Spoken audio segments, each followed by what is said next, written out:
Welcome to the Nanovation podcast. Information about this and other episodes can be found at fillerlab.com/nanovation. If you like what you hear, be sure to tell a friend or leave a review at Apple Podcasts. It really does help. I welcome your thoughts and suggestions. You can contact me on Twitter at Michael Filler or via email at nanovationpodcast@gmail.com. We give fellowships to entrepreneurial scientists and engineers who have a technology concept that they've developed in their research and that they would like to try to commercialize and sort of bring toward the market. And we support them over a period of 2 years as they're taking kind of their first steps beyond the academic realm or beyond the laboratory scale of their idea. Interestingly, when we very first started Cyclotron Road, a journalist was sort of writing up the launch of the program and said something like, if you created a Y Combinator for science-based energy technology, this would be it. That's Sebastien Lounis, a co-founder of Cyclotron Road. Cyclotron Road is a fellowship program that supports entrepreneurial scientists as they start down the road of translating a scientific discovery into a commercially viable technology. On this episode of the Nanovation podcast, Sebastien overviews Cyclotron Road, what drove him and his co-founder to start it, how it works, and how it fits into the broader tech translation landscape. Critically, Cyclotron Road helps to fill the earliest innovation stage gap, sometimes called the Valley of Death, that often prevents exciting hard tech breakthroughs from leaving the lab. Sebastien also shares the story of one fellow's journey to success and how you know you're ready to apply to the program. If you've ever pondered commercializing your work, this is the show for you.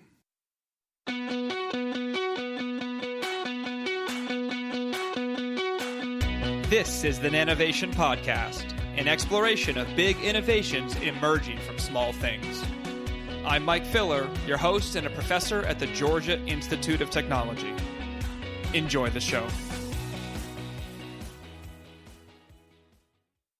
So it is my pleasure to have Sebastien Lounis here today. He's the co-founder and managing director. There's something about communications in your title too, but I'll let you explain that. He's from Cyclotron Road, which is an accelerator or an incubator, I'm not quite sure, in the Bay Area out of Berkeley. And so welcome. Thank you. Very happy to be here. And let's start by you correcting everything I said wrong in the last sentence. So maybe I'll start with myself. So yeah, I'm the co-founder and managing director of Cyclotron Road. Well, maybe we'll come back to the communications thing later on, because I think it's, especially for kind of a student audience, an interesting part of my story. But so Cyclotron Road is we talk about it as a fellowship program. So we give fellowships to entrepreneurial scientists and engineers who have a technology concept that they've developed in their research and that they would like to try to commercialize and sort of bring toward the market. And we support them over a period of 2 years as they're taking kind of their first steps beyond the academic realm or beyond the laboratory scale of their idea. And we're based at Lawrence Berkeley National Lab in Berkeley. So how did this start? So it got started, the program started as a pilot in 2014. The idea actually was sort of the brainchild of my co-founder, a guy named Ilan Gur, who prior to that had spent 3 years at ARPA-E, which is one of the big government funding agencies in energy that really focuses on translational research. So bringing things out of, from breakthrough research into and sort of moving toward new technologies being developed. And so it started based on the observation that he had while at ARPA-E, but also in doing a startup before that. And it was a battery materials startup, that for folks that are bringing forward a technology that's really based in physical science or biological science, it's very, very hard to get started in a way that's actually appropriate for the technology. Especially, about 10 or 15 years ago, there was a little bit more venture capital for what folks called clean tech back in that day. But especially nowadays, it's really hard to kind of get the financing you need, get get moving in the right direction at the very earliest stages if you're doing something in physical science. Right, so this is in comparison to something like software, for example, right, where there's probably more venture capital, there's quicker return on investment. Exactly, and I think importantly in software and IT and computer science, you can make a lot of progress on understanding the product and the market in a very short period of time with a small amount of, or comparatively small amount of resources. If you're developing something that's really based in hard research, you might be looking at 3 to 5 years and, $5 million before you even have a first prototype that you can show to a customer. So the time scales and the capital requirements involved are just fundamentally different between those worlds. And so then your role at Cyclotron Road, your goal, I guess, is to try and get people from that stage where they're finishing up stuff in the laboratory, but to the point where someone like a VC maybe, but maybe some other investor will pay attention? That's right. Okay. And there's a gap there. There's a gap there, yeah. So we kind of talk about this as either pre-commercial gap or kind of innovation stage gap. And what we've seen is that there is a stage or a point at which the work that's been done to move forward fundamental knowledge or to bring forward a publication has been done, but there's a whole set of activities that need to be taken on in order to justify for a sort of a private sector investor or a large company to take interest in that idea. Depending on the field, this can look like different things. So it could be, if you're in the realm of chemistry or chemical engineering, it could be taking something that you've done, in a small vial and scaling it up to, kilogram scale or something like that. It could be demonstrating, taking a laboratory scale prototype that you used a spin coater to build your device and actually demonstrating some of the fundamental, the manufacturability of that device. There are a number of activities that you need to take to the next level of maturity, but in a traditional academic setting, you don't really have an incentive to go do that work. That's and there isn't really, I'm sure you experienced that yourself as a professor, because you've already published the paper. So your goal is to publish the next paper on the next new interesting thing, not spend a couple of years, figuring out how to coat your device on a 6 centimeter square instead of a 1 centimeter square. But that activity is really essential to actually demonstrating the opportunity around that technology concept to the business world or to industry. I think several decades ago, this was not the case, right? My sense is over the last 50 or 60 years, as we've emphasized fundamental research, which is a good thing to do, right? There's a great quote I like that is, incremental improvements to the candle didn't result in the light bulb. Right. So these kinds of things, fundamental science is really important, but we've almost, in my opinion, gone too far to that side, and we've disconnected entirely. So people talk about the valley of death, right? Different definitions are out there, but let's call it, you've discovered something, but there is a gaping hole to getting it to market, and you guys play some role in that gap. I would argue the valley of death is entirely of our own doing. And we probably need to be better at traversing it. But turning a ship that's been going in a direction for 50 or 60 years is a hard thing to do. Sure. So it sounds like you guys try and help fill that gap. Yeah, so we try, that's exactly right. We try and help fill that gap, and we try to do so in a way that actually we think, or at least we're seeing some early indicators, can be a really powerful symbiotic mode with the existing research ecosystem and research infrastructure that we have in this country in particular, but around the world as well, where you're kind of leveraging the best things about the fundamental research that's being done, but actually providing essentially a vector for technologies to traverse that gap by exposing researchers and scientists to both the resources they need, but also kind of the knowledge and understanding they need to actually take those the outcomes of that fundamental research and apply it toward products and processes for industry in a way that they haven't been sort of trained or set up to do kind of in this period that you've talked about over the last several decades when we've moved away from that. So can you give us a case study of a company, or just in general what this program is like? How do you apply? What it's like when you're involved? Sure. How do you make it work? Yeah, so maybe I'll start with how the program works, then I can share a case study on one or several teams. Yeah. We have lots of these. So the way the program works is we run a national competition once a year. In certain technology areas, it's actually open to internationals as well. We get about 100 to 150 applications a year to the program, so that happens every fall. If you're selected for the program, you get a 2-year fellowship that covers your salary, some health insurance, travel expenses, things like that, and also comes with about $100,000 in research funds that sit at the National Laboratory. So that supports you for those 2 years, kind of puts a roof over your head and gives you a little bit of research working capital within the institution to move you forward. As part of the program, you get access to the National Lab, and we also have an agreement with UC Berkeley, so you can work with scientists there, you can work with facilities, get access to the research tools.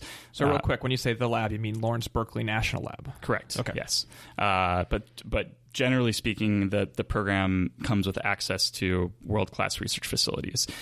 This kind of gets at that issue of the capital expense required to do this kind of work, especially when you don't yet know where the opportunity fundamentally lies in that technology. Right. It's hard to justify spending millions of dollars building your own lab, but if you can actually access an existing laboratory or set of tools and expertise, it can significantly reduce the cost of doing that early work. So that's a big part of the program. And then during those 2 years, we have a program that we put our fellows through. That's, you can think of it as kind of a crash course in business and networking. We bring in about 350 or more visitors a year. That includes venture capitalists, industry executives, philanthropists, folks like that. So we're constantly cycling folks through from our network to help connect our fellows with people that can potentially be partners, investors, et cetera. We do speaker series where we have founders that have founded companies in similar areas come in and talk about their experience. We do kind of topical learning on topics relevant to entrepreneurship, whether it's intellectual property strategy or hiring or all the things that you never thought were going to be so important, but you end up spending a lot of time on when you're trying to launch, even at the very early stages of launching a venture. So all of that is kind of baked into the experience of the program. And then I think the one of the really critical kind of intangible pieces of it is that by running this program, and we've been doing it for 4 years now, we've had, I think, 41 fellows now over the last 4 years come in. Each of them, as they go through the program, starts to bring in funding. They start building a team.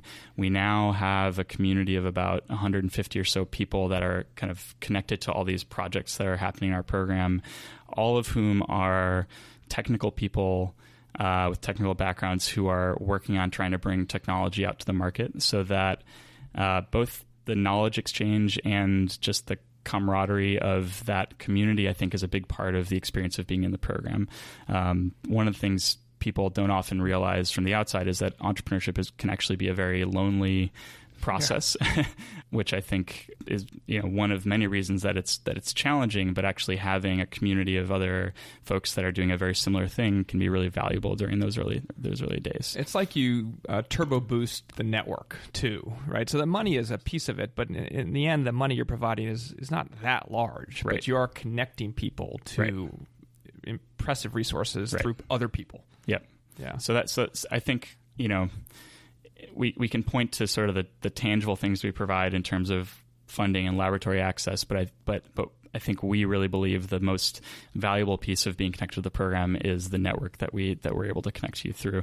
And since it's not just a 6-week program or something like that, we both get to know you a lot better and can make much more useful, curated connections with folks over those 2 years. But also just by being in the program for 2 years, you're getting many, many more touch points and points of exposure to that network. Right. Yeah. Just two quick questions I Sure. had. When people apply, is it an individual inventor or is it a team sometimes? And is it, in terms of the people that are actually in the program, if they did work at a university, let's say at Berkeley or Georgia Tech, and they published as a student and then they did it with a faculty member, right? Is the student that ends up being part of the program, but then the faculty member just not there, or they still play a mentoring role? What happens there? Yeah, well, the short answer is it varies. Okay.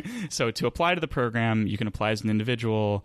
You can apply if you've already formed a company. You can apply sort of as a founder of that company, and we can support up to 2 founders per project. We call them sort of per technology concept that you're trying to bring forward. So that's sort of in order to apply.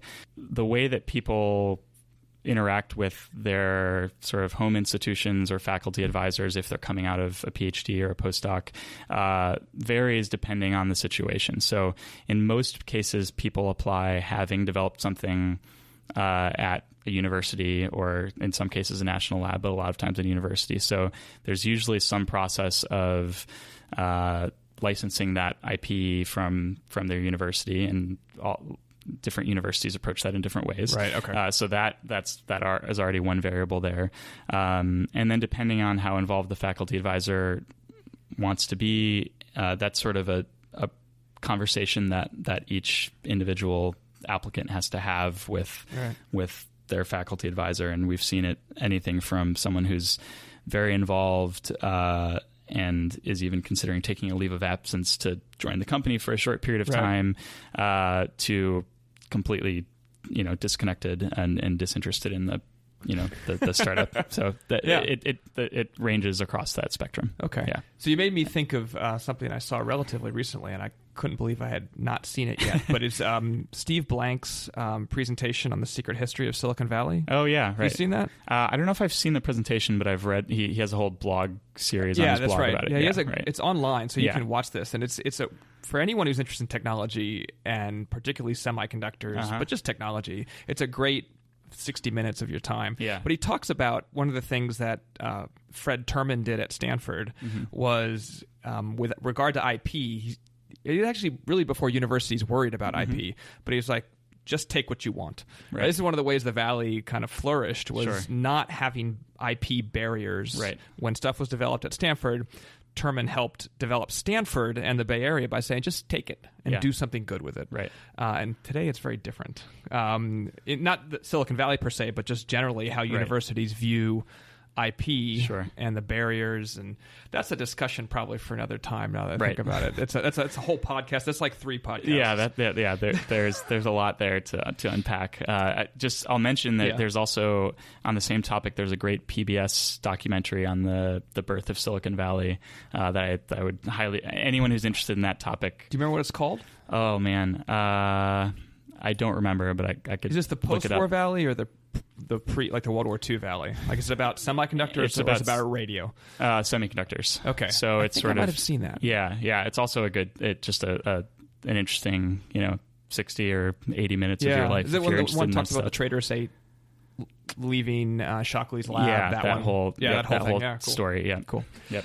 We'll put both those in the show notes. Cool. So let's see. What do people give up to participate in the Cyclotron Road cohort? I'll mention first what they don't give up. So we don't. There's no equity component of the program. We're set up as a nonprofit, so the program's actually set up as a partnership between the National Lab and an independent nonprofit, and it's all sort of mission oriented, and it's funded primarily by government and philanthropy that are all interested for various reasons in seeing more scientists developing technology that can benefit society. Mm-hmm. So you don't give up any equity to participate in the program, which is one of the first questions we always get asked. Yeah. I think what you give up is you're joining a program that has some expectations on your time. So because of the nature of the program, we expect our fellows to kind of really be kind of all in and driven toward pushing this idea forward. We're there to support the fellows in whatever that wherever that path takes them. But we do have a high expectation that people are participating in the community, that they're following up on our introductions and just sort of behaving in a high integrity way. So I think for most people that join the program, that's not surprising, and any professional environment that you come into is going to have something similar to that. And I mean, to be honest, there's not actually, you might want to ask some of our fellows. They might have a better take on this, but we've sort of set it up. It's a pretty sweet deal for someone in this space. I guess the other big thing is that because it's based in Berkeley, you really have to move to Berkeley to participate. Right. So for a lot of folks, that ends up being a challenging thing, or a reason that they don't apply or choose to come to the program. So it's really, you have to be primarily based in Berkeley to take advantage of what we do. Right. Yeah. Any listener who's paying attention to this space broadly probably has heard of Y Combinator. Sure. How would you compare yourself to what they do? There's probably some similarities and some differences. Yeah. I mean, Y Combinator really pioneered this kind of accelerator model to supporting startups. So they really, although they don't actually use the word accelerator to describe themselves, even though many folks see them as kind of the archetype of that. Right. They describe themselves as a seed fund. So they invest a small amount in companies. They take equity, and then they run them through a program that is meant to put them in a position to raise further investment and kind of get them going up the chain. So I think the similarities are, I think they have a tremendous reputation for attracting really high quality startups into their program, and I think that's something that we've always aspired to, is to kind of be one of the programs that people think about when they think about really high quality technologists bringing new ideas forward. I think the differences are that they sort of have this equity model. They've by and large focused on software in their approach, although they've kind of made some forays into what folks call hard tech in different ways. Their program, I mean, interestingly, when we very first started Cyclotron Road, a journalist was sort of writing up the launch of the program and said something like, if you created a Y Combinator for science-based energy technology, this would be it. So if you think about basically Y Combinator, I don't actually remember if it's a 10-week program. It's a fairly short-term program. So, given that there's longer time scales involved and the technology development is harder, our program is longer. So the idea of trying to take a nascent startup idea and kind of scale it up is similar, but the approach and the sort of time scales involved are very different. The other thing I think that is different is they tend to have, I think one of the aspects of their model is they bring in a lot of companies, and they try to sort of through that process identify the few that are going to be very, very successful, and kind of ride the venture capital wave all the way to the top. Our cohorts are 5 to 10 teams a year. So at any given time, we have, since it's a 2-year program and they overlap for a year, we have 15 to 20 teams. But so it's a smaller community. It's a little bit more intimate, I think. So there's sort of a difference in scale there as well. And then I'll mention one last difference, which is I think one of the fundamental things that we believe is that for things that are based in physical science, especially at the very early stage, venture capital is often not the appropriate source of funding to move those ideas forward. At later stages of the idea, in most cases, venture capital will have some role to play, but there are a lot of other ways that technologies can come to market, and you definitely don't want to take venture capital before you understand where your technology fits in the value chain and what the opportunity is around it. So we kind of try to set our program up so that all those paths are viable options. Our business model doesn't rely upon the companies that come out of the program raising venture capital. Okay. So how do you fit into the landscape from federal government's perspective with SBIR, STTR. Because my understanding of these kinds of programs is to try and do something akin to what you're doing, maybe without the contacts and the network and in quite the same way. But do you look at it as synergistic to what you're trying to do? And then I'm also curious, like, do you think that from the perspective of how you all do it, that there's something to be learned from these other programs or by these other programs? Sure. Yeah. So I would say absolutely we think of ourselves as synergistic to that. In fact, most of I think a majority of the teams that go through our program will apply for SBIR or SBIR-like grants during the time that they're in the program, a large majority, and many of them will get some of that funding. So this was actually another question that we got very often early on, in particular because we're focused on energy, was how are you different from ARPA-E? ARPA-E is really focused on, in a similar way, on this gap between academic research and technology commercialization. And our response was always that ARPA-E is a funding agency. They provide funding support, but they don't actually provide a place for someone to go do that work. And we're actually a place that someone can go that has research tools. They can take funding that they win, that they're awarded from, government grants or otherwise, and actually go perform the work within our program. So in that sense, it's synergistic. And I think what we found is that for the teams that do get funding from SBIR and others, it actually makes it gives them a leg up in applying for those programs, because they can say, I'm not just doing this out of my garage or some rented space. I'm actually going to do this early work at Lawrence Berkeley National Lab, one of the crown jewels of research in this country. So having that, being able to talk about having those facilities to use actually really benefits our team's credibility in applying for those types of grants.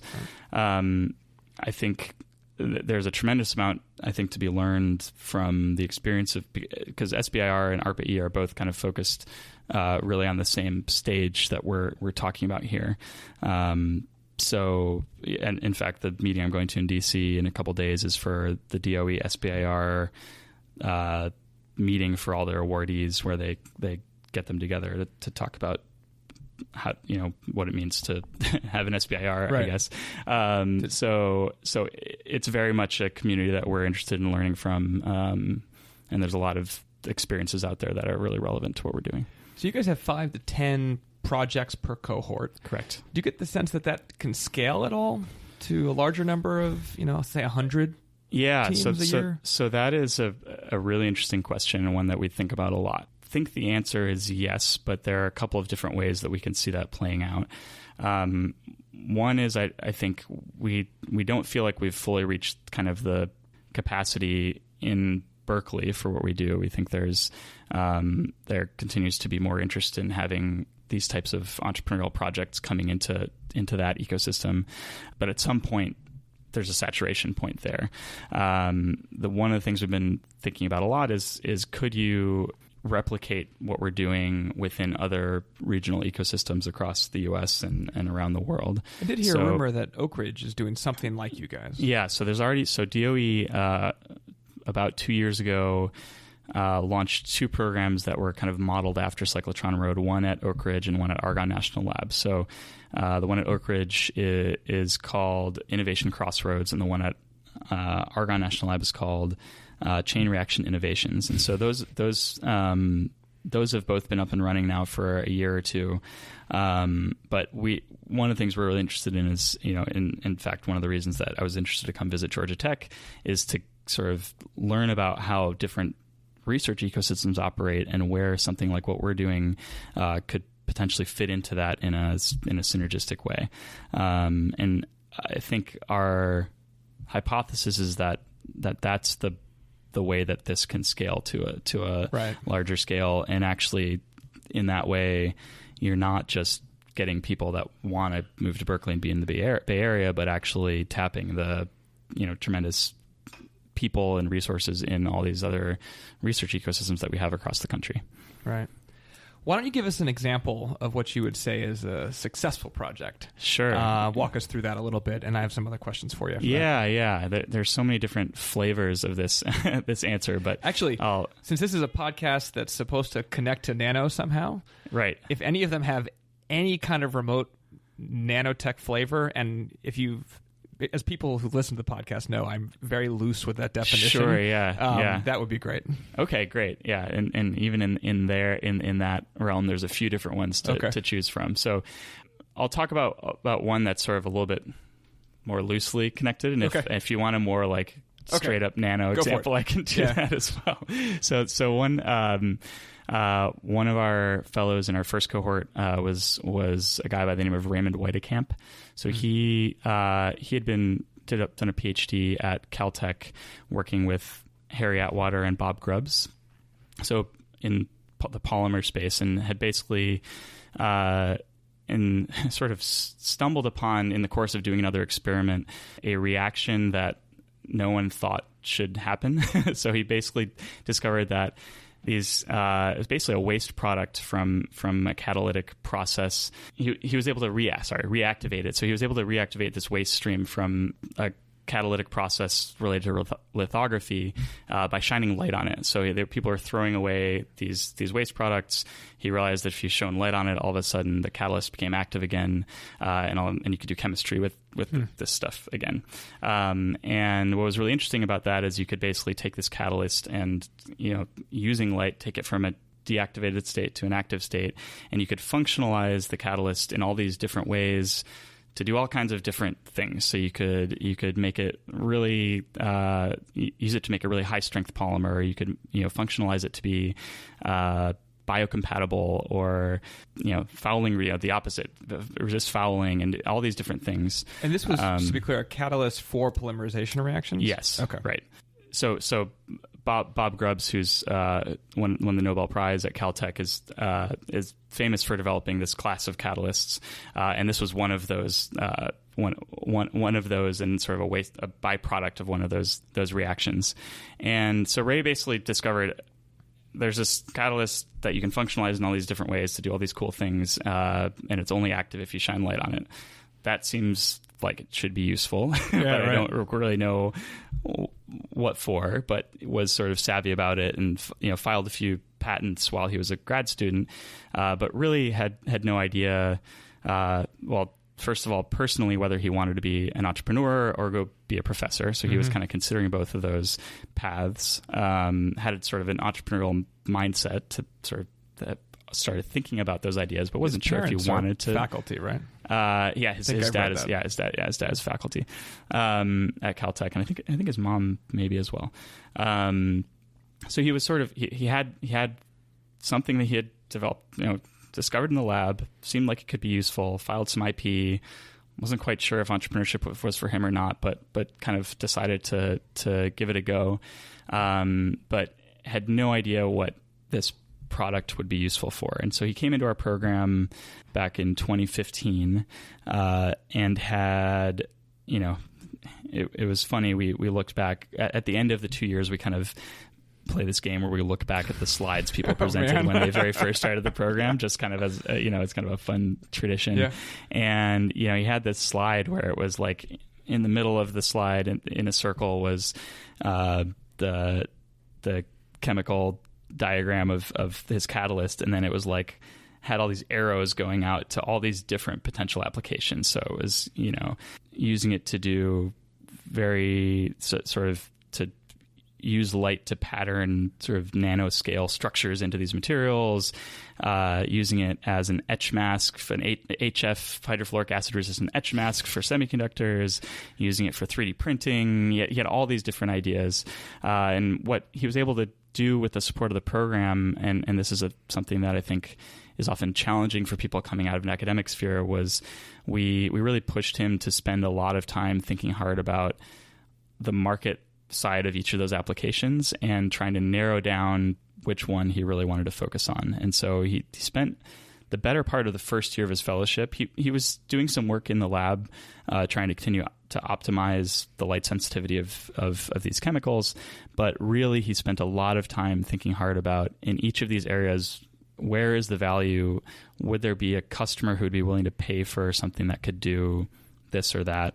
And he landed on eventually 3D printing as a really interesting application for this. The reason being that by and large, at least in polymer-based 3D printing, there's a very limited material set available to 3D printers, and especially in stereolithography and things that are activated by light, which is exactly what his right.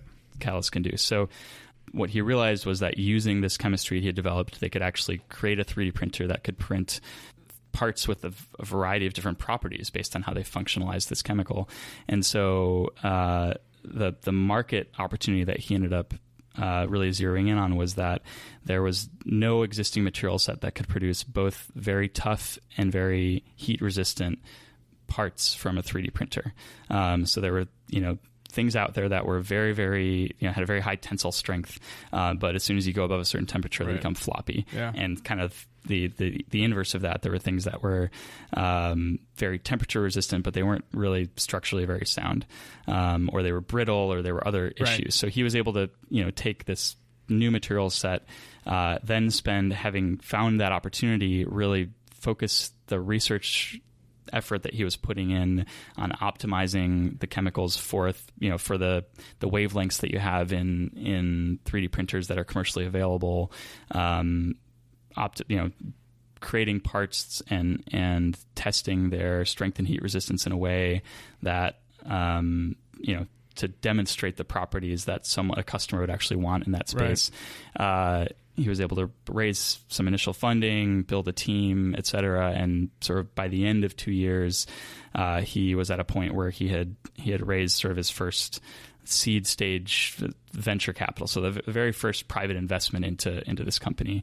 And I think maybe more importantly, he had through that process realized that he was really enjoying this kind of entrepreneurial pursuit, and that he personally wanted to really invest the effort and the time required to take that next step with the technology. So I think his story is an interesting example because it involved, there was technology development involved, there was real science involved, and they had to sort of reformulate the catalyst so that it could be scaled up. So it was in a formulation that was known to be easily scaled to larger volumes.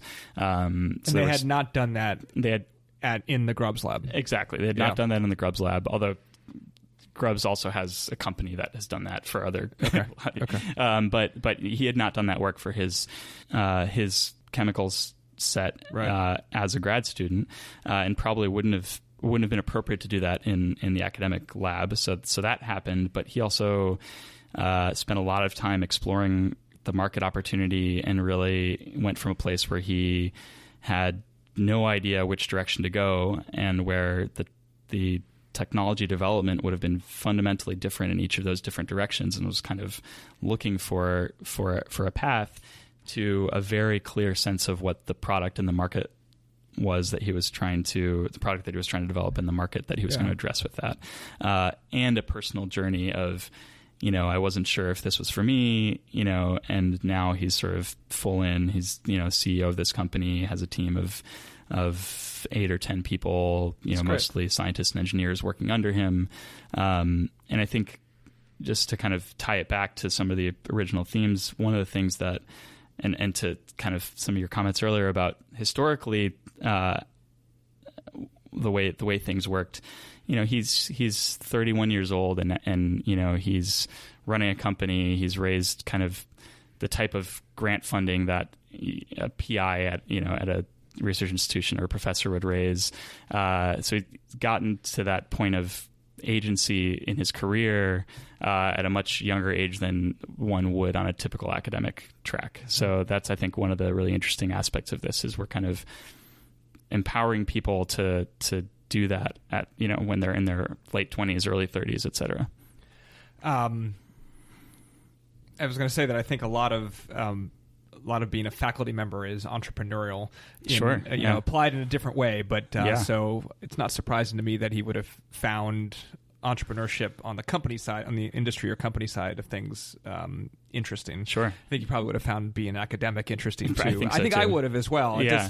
it's just that idea of being creative and working towards something that you feel strongly about and trying to convince others. Like both jobs have that flavor. Sure. Yeah. There's a lot of, I think it's undersold as there's a lot of transferable skills between folks that are pursuing those kinds of paths. Right. Yeah. But you're right that even though you might have that motivation and that sense for how to do it, the academics don't have the skills per se. Sure. Right.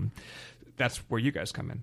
So when you were talking about his work towards a viable catalyst that's scalable, I mean, he had to do some new science along the way. And actually, one of my personal frustrations with people who don't work in translation is that all you need to do is just make it bigger. It's easy. But you gave this example of how you actually had to go back and do new science to make it scalable. Right. That it's not a linear path from paper in a university. Sure. If you just work hard enough along that same path, you get to a viable product. Right. But what I assume is that there's other examples where you have this lab demonstration and you try and go figure out how to make it commercially viable, and you realize not only do we need new science, but we can't figure out that new science, or it's way more challenging than we thought. Do you have an example like that? You don't have to say who it is if you don't want, but I can imagine that that's common too. Yeah, so sort of you get to that stage and you realize that it doesn't really work, or you figuring it out is much more challenging than you presumed. As you're thinking about it, it's one of those things that when we talk about traversing the valley of death, it's in my opinion a negative about doing too much fundamental science. Sure.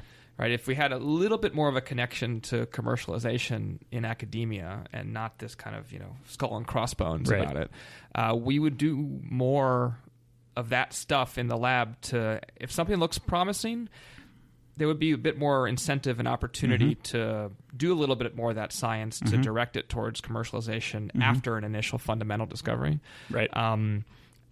But we don't. I mean, and the academy has become, I think, more hostile to this kind of work within the academy. Interesting. Yeah. Well, I think that's one of the reasons we've focused on this kind of interfacial space, is that I think you could imagine a lot of this if the incentive structures were different, or it was encouraged more strongly by the academy. A lot of this work could happen within that academic phase. But it also, there is something special about when a group of people kind of decides, okay, we're going to go all in on pushing this forward commercially, and that's the only thing that they're focused on. I think that the nature of it is that there's so much to be understood, not just on the technology side, but also on, one of the things that we, just to give an example, that we emphasize in our program is it's basically at the moment that you start to think about something as an applied idea or pushing it toward some kind of commercial application, to encourage folks to build even an incredibly rudimentary cost model, to understand, to convince themselves that should the technology work perfectly well, would it actually be, cheaper than the price you could sell it for, in the most fundamental sense. Yeah. And what's interesting about that is that economic analysis actually can then end up focusing or motivating the kind of the research direction. So you might realize that, rather than, and this, as solar is a really interesting example of this, where at some point people realized, it wasn't actually the new materials and the semiconductors that needed to get better. It was like the wiring and all the sort of balance of systems, as people call it. Without understanding the overall overarching economics, you would never see that. Right. And it can, it's much more efficient to build a quick spreadsheet model or even do a back of the envelope calculation than to spend 6 months in the lab pursuing, trying to optimize a new material. So we try to really, and this is again one of those things that people trained in science are very uncomfortable with, because doing that kind of, the earlier you're doing that economic analysis, the bigger the error bars are and the more guesswork is involved. But we've seen that even doing it with wild guesses can help you sort of focus your efforts in that sense. So I think there is something, some of this work, it would be great to have more of it happening and see it develop a little bit to a further level of maturity within academia. But there is, I think, something special about having a group of people that are going to devote sort of 100% of their time on all, sort of thinking about all these different aspects of it. Getting back to your earlier question, I think one of the, I can think of a few different examples, but one of the areas where this is really infamous, perhaps, is in battery technology, where and I don't, I won't go into any of the specific companies or details, but I think it's there's a common story of, hey, look, we built this, this coin cell that works in the lab, and building a whole story around that, and then getting to the point where you reach manufacturing scale and you realize that the thing works completely differently. People talk about it as sort of a almost like a black art, trying to figure out the battery chemistry, and I think it's one of the reasons that we haven't seen a lot of new battery chemistries come to market, is the devices behave so differently when they come off of a manufacturing line than something you build in the lab. I could also guess that batteries are just such a large-scale item, right? To make an impact, you're making a lot of material. Right. And so maybe they're related things. Sure, I mean, the complexity of the chemistry plus the scale at which you have to make it at just ends up being really hard. Absolutely, yeah. Interesting. I'm going to ask you one more question. Sure. So for anyone listening who says, "Oh, this sounds really interesting. Yeah. I'm just finishing up my graduate studies or whatever, and I might apply." Yeah. How do they know when it's right to apply? Like, what would That's you tell them? question. What are the good, check marks to check off? And then if they get that, they should apply.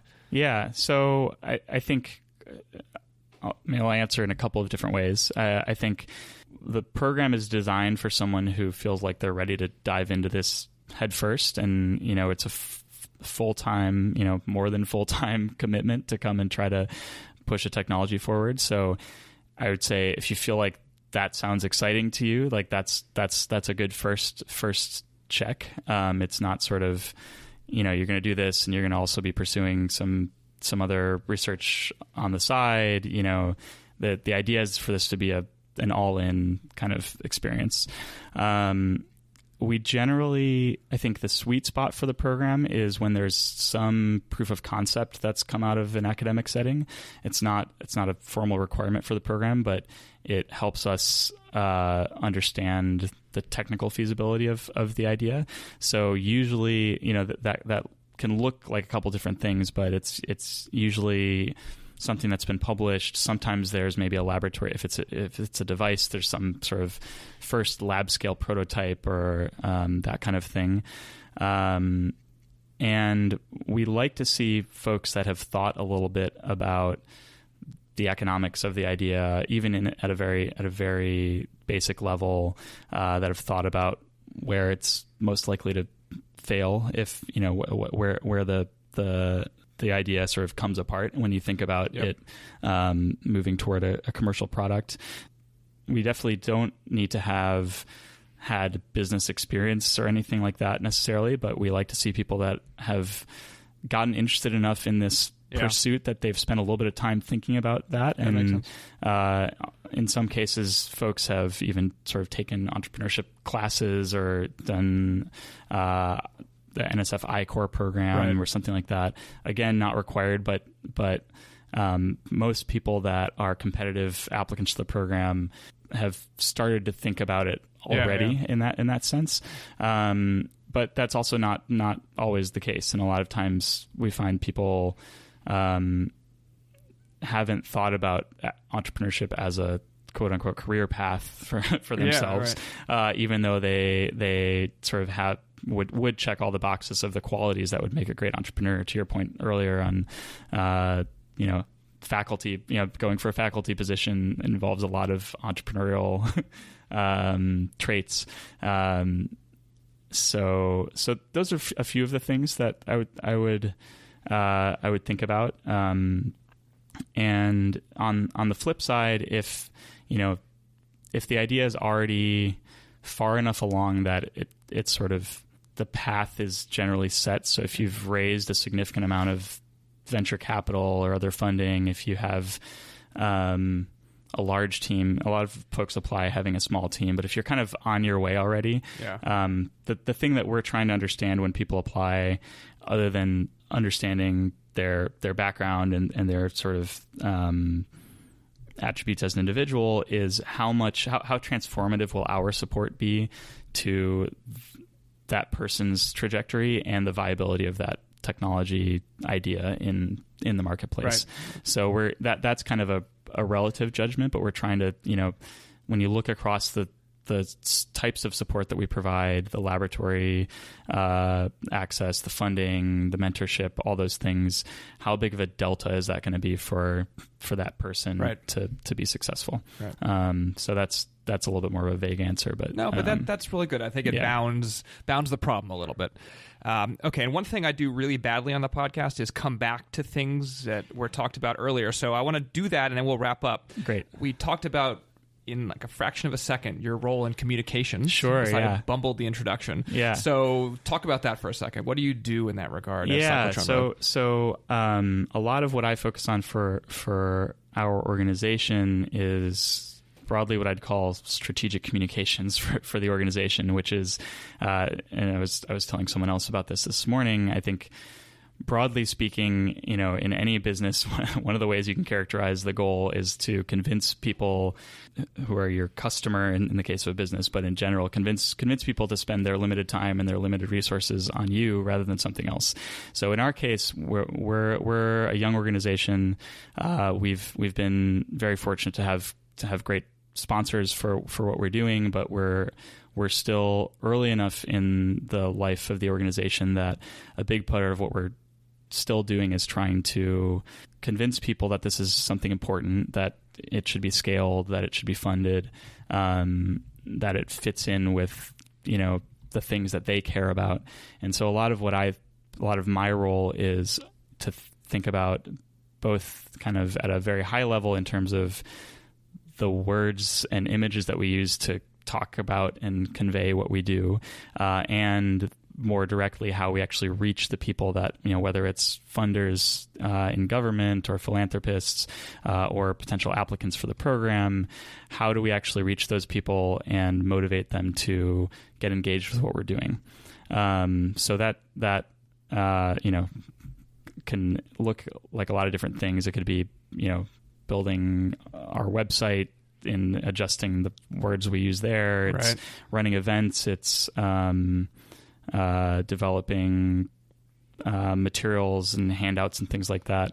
And then broadly, it's kind of working with the other leadership in the organization to think about who our target audience is, what's the language that we're going to use to really connect with them, how do we get them all in a room for an event, and all those kinds of things. So that's a lot of what I do. It's kind of a weird place to end up, having done a PhD in a technical field. But that's which I find actually really, really interesting. At some level, that's part of entrepreneurship, is figuring all these things out, right? So absolutely. And I would argue part of academics. Oh, for sure. Yeah. 100%. Any professional role. Yeah. I agree with that. So the last thing I wanted to ask you was, is there anything I didn't ask you that you really wanted to say and get out on the podcast? I think the only thing that I would mention is that our next application cycle will be opening up on October 1st this year. We have basically 3 tracks for applicants, one in advanced manufacturing, one in clean power, and one in electronics. Those are all kind of very broadly interpreted, but for anyone that's interested in learning more, we do webinars about once a month, and there's a lot of information on our website at cyclotronroad.org. Excellent. We will put that in the show notes as well. And Sebastien Lounis, thanks so much. Thank you very much. You've been listening to Nanovation. If you enjoyed the show, please leave a rating or write a review on Apple Podcasts. Show notes are available at fillerlab.com/nanovation. Nanovation is recorded in the Marcus Nanotechnology Building on the campus of Georgia Tech. Andrew Cannon edits the show. I'm Mike Filler. See you next time.